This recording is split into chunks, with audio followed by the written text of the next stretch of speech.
Thank God it's Friday. So for this Friday fun, I tried to run an AI model inside Docker and access from my chat app. Okay. Good news. Docker now has launched Docker Model Runner. So as you can see, I'm running a Llama 3.2, a 3.21 billion model, billion parameter model inside Docker. Okay.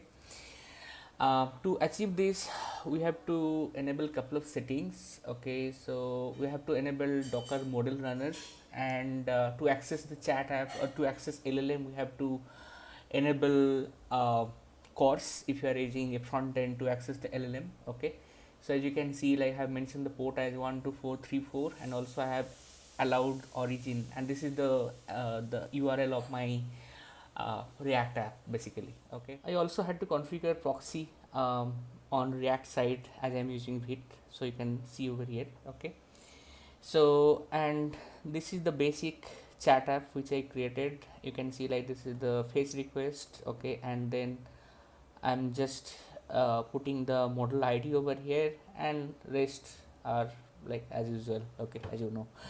Okay, so let me type few questions over here. How, let's see how it's working. So what is bloom filter? Voila. So now I have a private LLM inside my PC. Okay, so I'll put this code in my GitHub repository, link in the description below.